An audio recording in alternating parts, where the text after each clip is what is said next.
Day 35. Still encouraged by my increasing sense of control over Korean.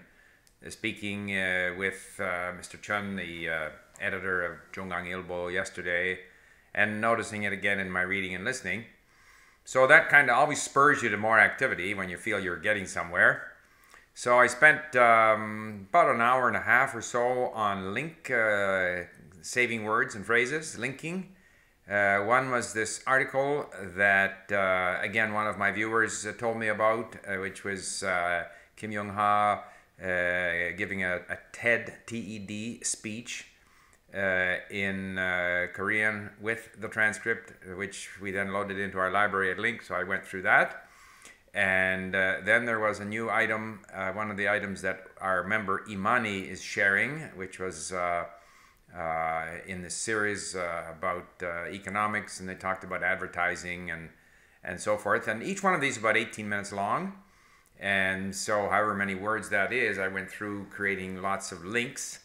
And then with that, I took off to go skiing. And while it's 6, 7, 8 degrees here down in below, half an hour away, it was snowing, and there was lots of snow on the trails. And I skied and I listened a few times to each one of these. Not really understanding it, of course, even though I had gone through and picked out all the words that I didn't know. So theoretically, I had some sense of all these words, but I still can't pick it out when they're talking. I have a sense of what they're talking about.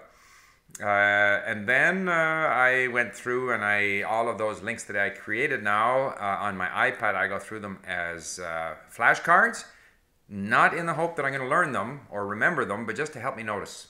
Just to help me notice. And I moved the status of a number of them up to known that I'm now quite familiar with. And then the last thing I'm going to do after dinner is to read both of those 18-minute episodes on my iPad. And I'll probably have to stay with those two items for another day or so to start to feel more comfortable with that content. But I have just a better feeling all around, which is nice. It's 35 days in, and I'm beginning to see noticeable progress. I had a look at on our website at Link on the exchange section to see how others are doing. Now, I'm working quite hard, but there's quite a few people who are more active than I am, who have higher activity numbers on our site. And there's one thing about language learning, and why I've always felt that one should measure activity level rather than some test of whether you can, get the subjunctive right or whatever they test you for. If a person is active with the language, active listening, reading, writing, speaking, reviewing, there will be results. I've been quite convinced that there's a direct relationship between the activity level and your progress in the language. Now, some people may have some parts of their skill set improve faster than others, but overall, if we put in the activity, we will improve. And so it's heartening to see those people with that high activity level.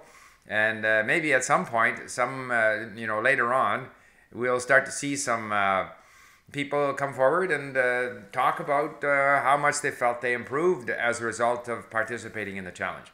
So that's all for today.